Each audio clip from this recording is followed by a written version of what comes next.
La guerra del Cenepa es, hablemos, el final de un conflicto de más de 200 años. El objetivo estratégico por parte del Perú era cerrar la frontera y el objetivo estratégico por parte del Ecuador era mantener una herida abierta. El objetivo técnico lo ganó el Ecuador.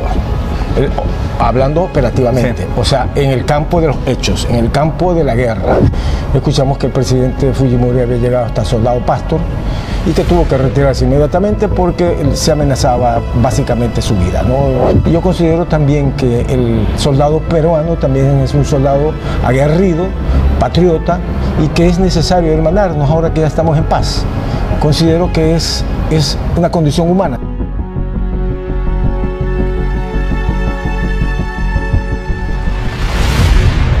Estoy para Ecos Latinos con el coronel en situación de retiro, Guillermo Pacheco, veterano de la guerra del Cenepa, ecuatoriano él. Muchas gracias, Guillermo, por concedernos esta entrevista. Gracias a ustedes, Juan, al canal de ustedes, Ecos Latino. Para esta entrevista estoy dispuesto a contestar cualquier pregunta que tengas con respecto de la guerra del Cenepa. Siempre en las guerras hay dos posiciones, en este caso vamos a escuchar la posición ecuatoriana. Es bueno poder resaltarlo, que el ecuatoriano tiene una posición quizás diferente al del veterano peruano. En este caso, tú como ecuatoriano, ¿qué sentiste precisamente hace 25 años cuando te enteraste que tenías que ir a la guerra contra el Perú? Bueno, efectivamente, pues nosotros estuvimos preparados para la guerra. Somos soldados y desde la época de cadetes siempre estuvimos prestos para irnos a la frontera a defender el país, a defender la patria. La guerra del Cenepa es, hablemos, el final de un conflicto de más de 200 años. Estamos hablando, si hablamos de la época del Incario, la última guerra, digamos, aborigen fue en Quipaipan, la última batalla que fue en Quipaipan, ganada por, históricamente hablando, ganada por Atahualpa, contra las huestes de Huáscar.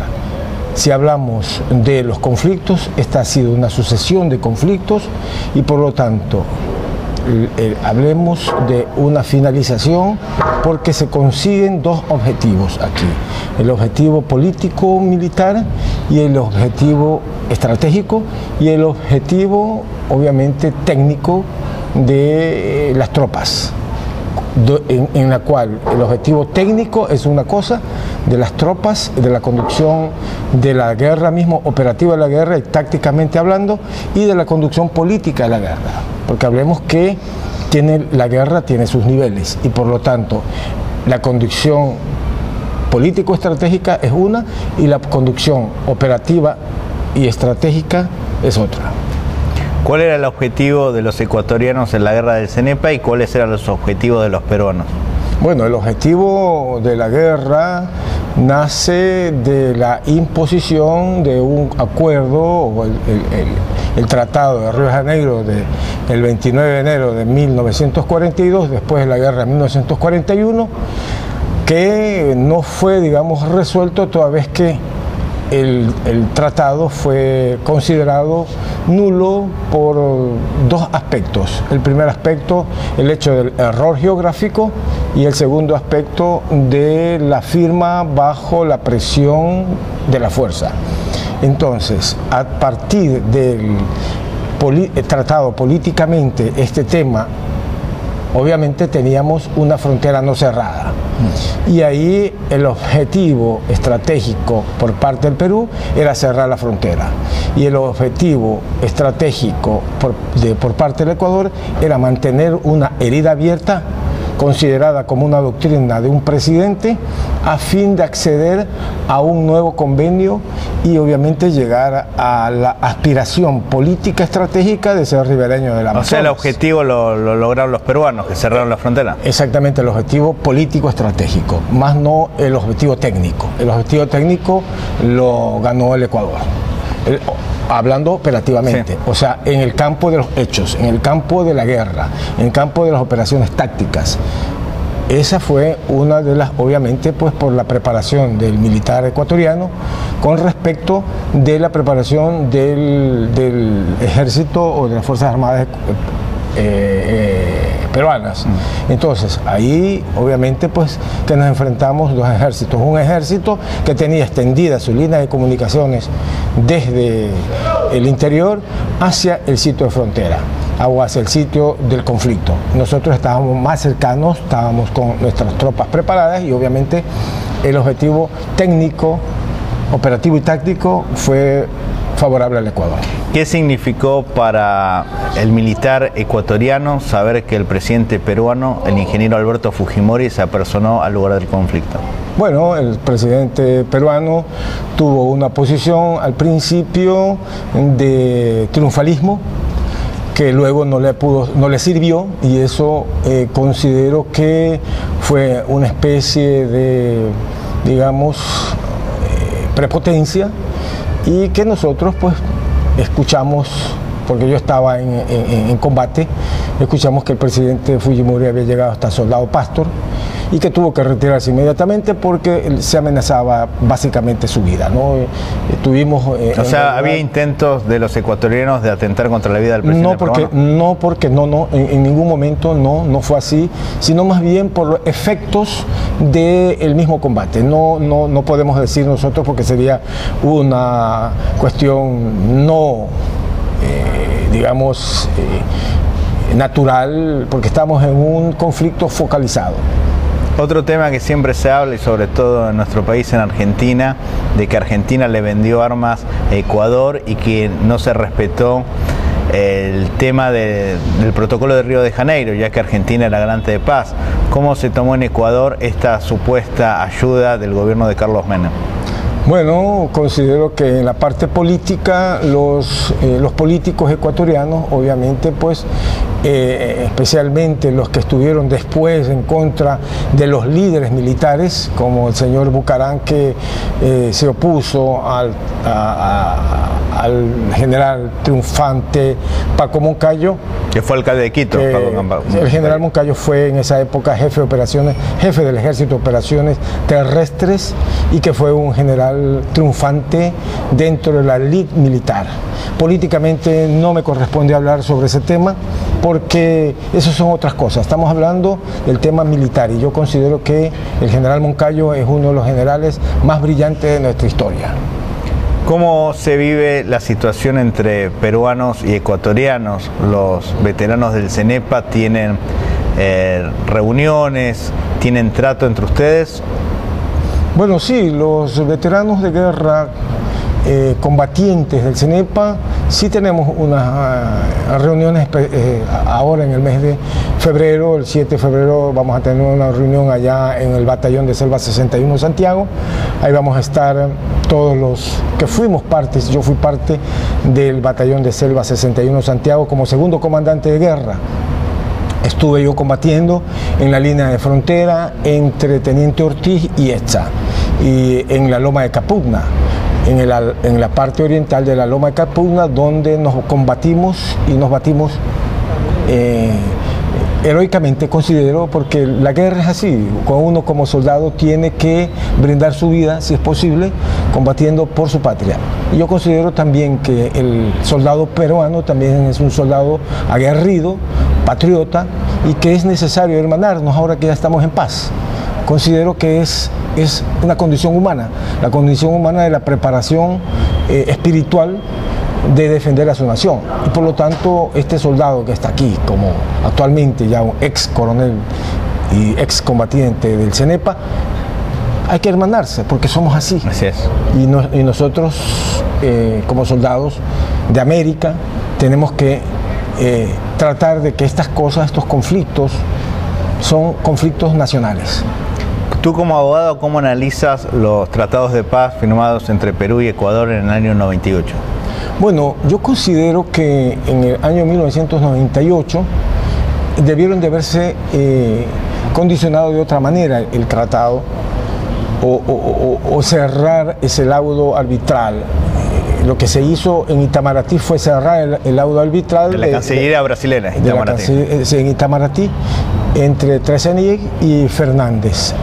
Ambos cancilleres. Ambos eran cancilleres, el uno ecuatoriano y el otro peruano, y obviamente considero que fue el triunfo peruano porque, como lo dije al inicio de esta entrevista, es que el Perú consiguió el objetivo político estratégico de la guerra.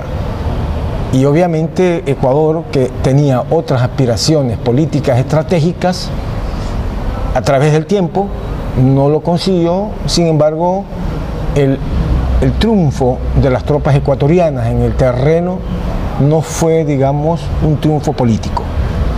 Con respecto a la situación mundial, ¿tú piensas que el ejemplo de paz entre los peruanos y ecuatorianos pueden servir para apaciguar otros conflictos latentes a lo largo y a lo ancho del planeta? Bueno, yo considero que sí, porque la mayoría de los conflictos, bueno, el conflicto, por decir, árabe-israelí, es un conflicto de miles de años. Y con connotaciones religiosas. Y con connotaciones religiosas que son más fuertes. Sin embargo, de ello conviven en ese conflicto. El tema es justamente la parte ideológica y espiritual de esos dos contendientes. En el caso latinoamericano son cuestiones territoriales. No existen en este caso pues problemas de orden religioso y por lo tanto son más fáciles de resolver. En otros aspectos, la parte fundamental es la voluntad que tienen los pueblos para poder construir un nicho de paz en sus territorios. Y por lo tanto, eso para mí es importantísimo, que en esta parte de América, en los pueblos latinoamericanos, solucionemos los problemas territoriales de una manera pacífica, porque la guerra no es sino en realidad pues el desgaste de dos pueblos en todos los órdenes.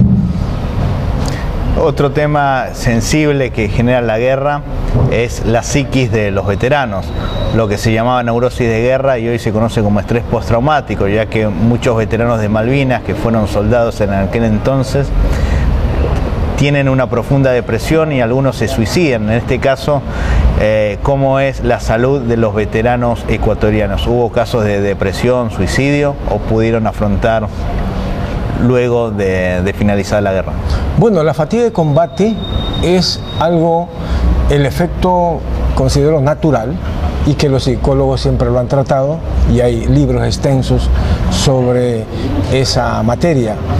Considero que sí, efectivamente hubo efectos postraumáticos después del conflicto, hubieron, en nuestro caso pues... ¿Usted tuvo secuelas siendo un oficial del ejército? Bueno, bajo mi preparación considero que las secuelas no fueron inmediatas. Hubo una secuela hace, bueno, estamos de 25 años, después de unos 10 años tuve una secuela pequeña, pero la superé fácilmente por la misma preparación que tuvimos en la escuela militar, en los cursos militares y en la preparación académica. ¿Qué es lo más doloroso de una guerra? ¿Perder camaradas o las secuelas del propio cuerpo? Bueno, lo más doloroso es ver obviamente pues a un camarada perdido y obviamente también afecta a la psiquis de la gente. Sin embargo, de ello pues considero que es la preparación del soldado en la guerra para que no tener esa fatiga de combate. Recordemos que somos líderes en combate y cuando somos líderes en combate nosotros tenemos que dar el ejemplo fundamental para que esa tropa luche por la causa nacional, por la causa de la patria, y considero que los ejércitos profesionales enfocan mucho eso en la parte espiritual, en la parte...